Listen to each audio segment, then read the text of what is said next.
Good evening and welcome to our show tonight here on the channel here. Tonight we're going to dig into the different types of ownership within the business, and I'm going to kind of go through it in a layman's term to a point here tonight. Jerry was going to be with me this evening, and unfortunately Jerry was called away with a family emergency, but I wanted to get this topic in this week, and then next week we'll be hitting the next in our series. This is a 10-week series of how to get your business started. For those who are getting into the photo booth or getting into the DJ or getting into the uplighting business, really these tips and concepts will be something that will work across the board. So in this episode, we're going to be looking at the different types of business ownership that we can get there. So I want to pull up my notes here.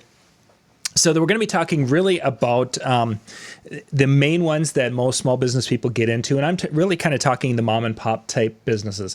For those of you who are going to go out there and start a 20-system, multi-system company with photo booths going out everywhere or at a higher level, that's beyond this video. This video is just really to give for the people who are like, okay, now what do I do? First off, we're talking ownership. There's the sole proprietorship. There's the LLC. There's partnerships that are out there, and there's different corporations, an S Corp and a C Corp. A C Corp we'll start there because that's one where basically that's for big businesses. That's not really anything we're going to be dealing with. So a C Corp, we're going to basically take off the table because that's really not going to be something that we're going to talk about. We're going to really be focusing on self-employed, excuse me.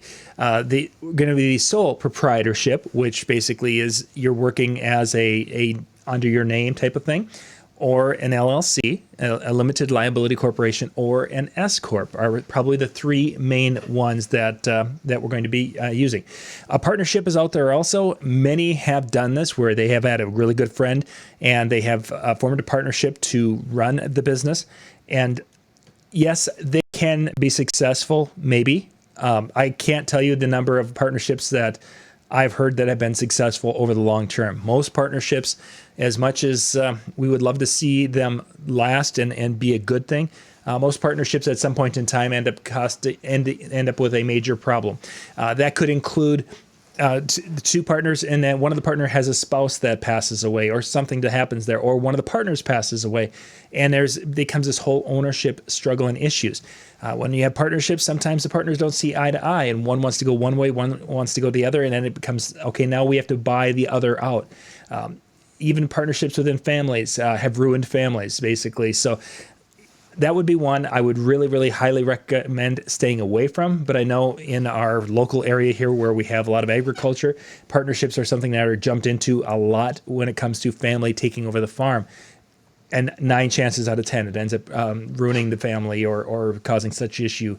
There might be some that worked. I just don't hear about those. I've not heard many, if any, partnerships that really work. So we're not going to really get into that much beyond that. So let's start.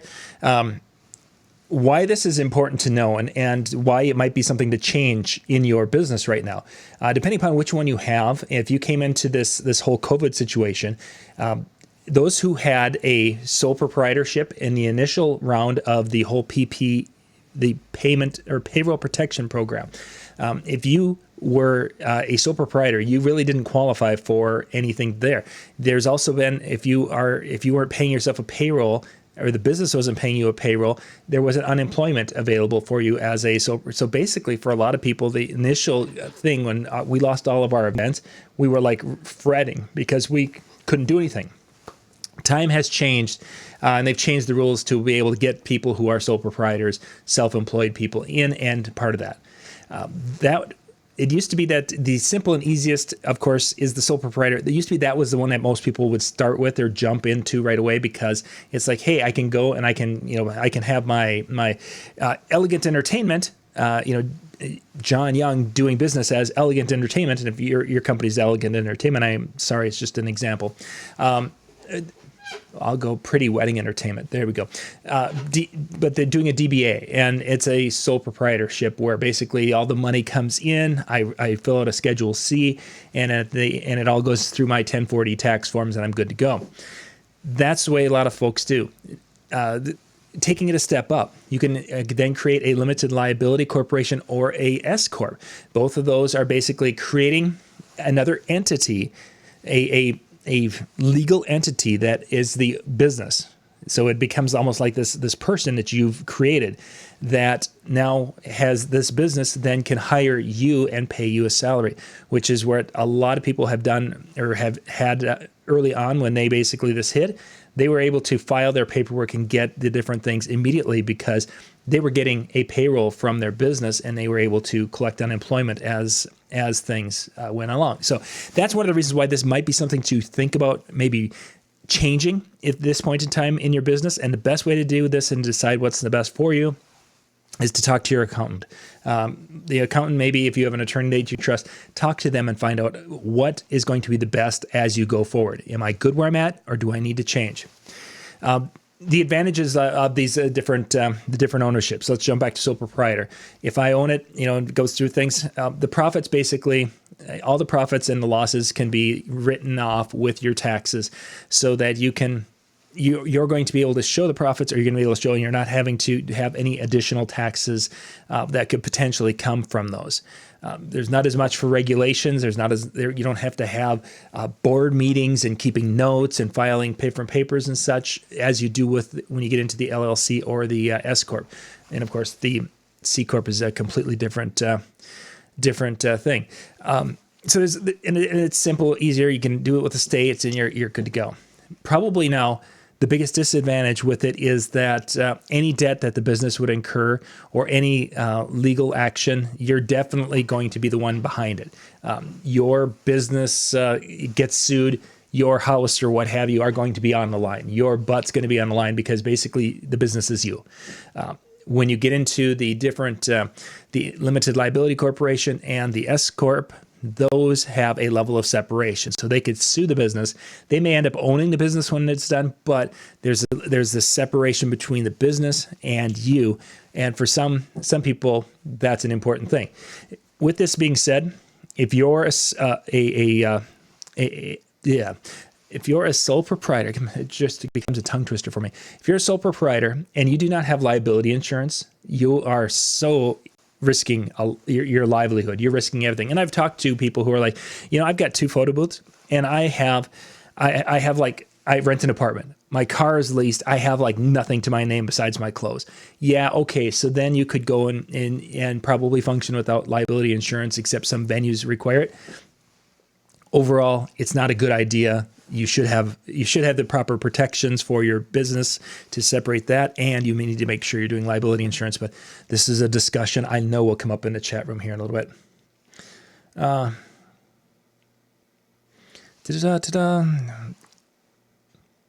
Yeah, that's the with an event center. We have Sapphire is with us tonight, talking that they own an event center and it's an LLC.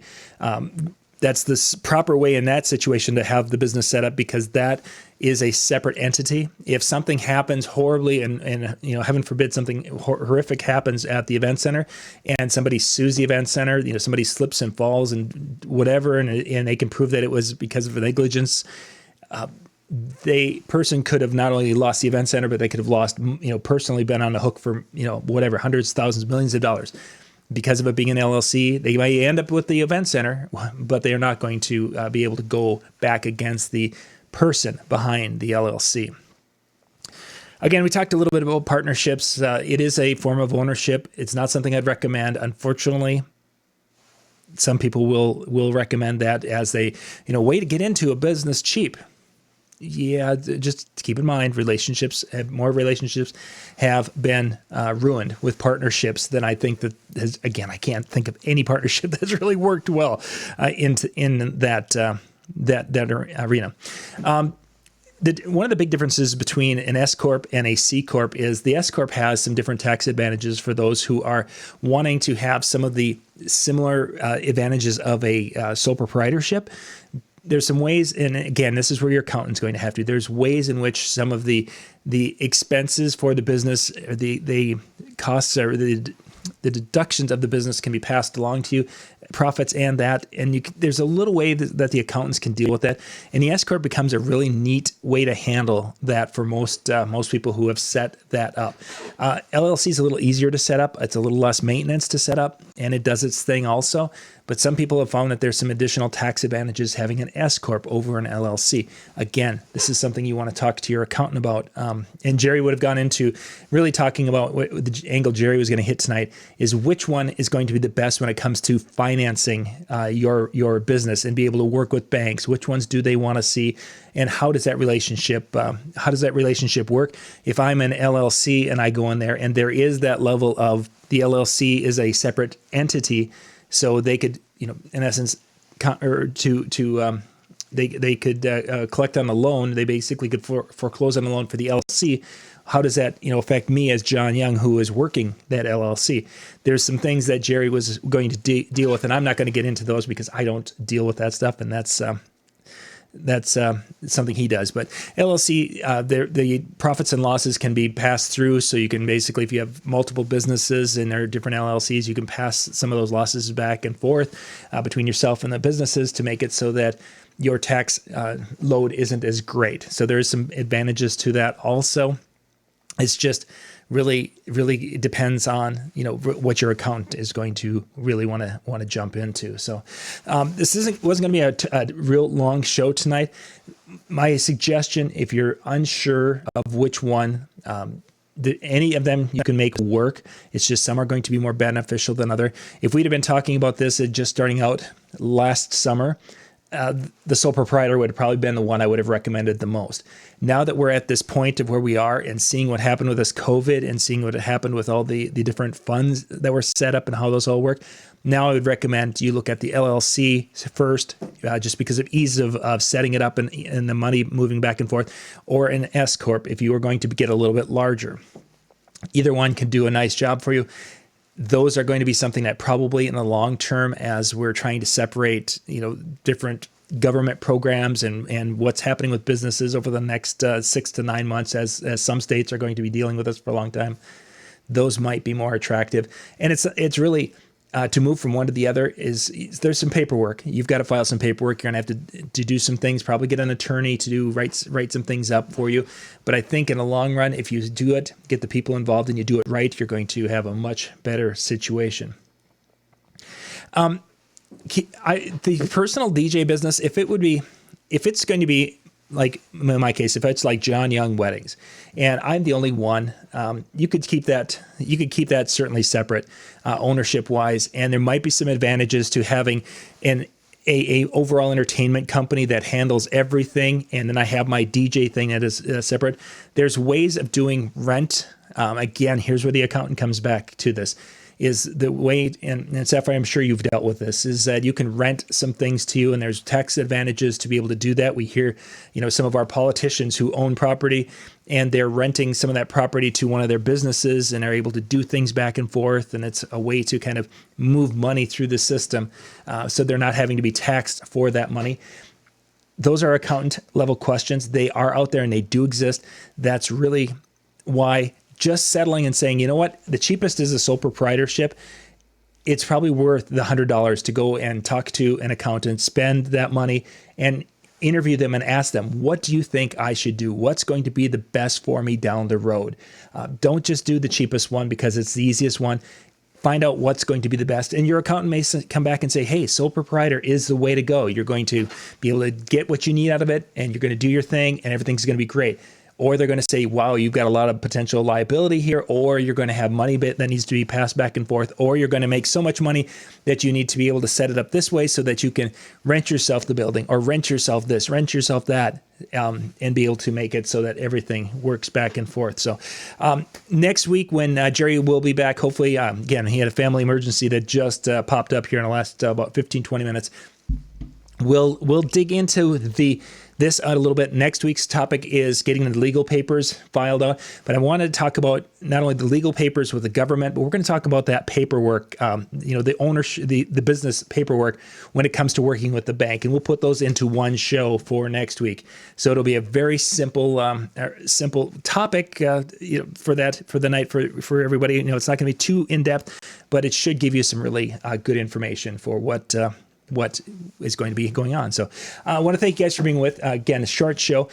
Dan Carpenter and I will be back at the top of the hour. We're going to be doing our Monday night show, which we didn't do because it was Memorial Day and it was a beautiful evening. So we'll be back and we're going to be talking about things you should be thinking about investing in right now for your business. And we'll be doing that. Let's see, that will be at 9 o'clock Eastern here in just a little bit. Thanks again for watching.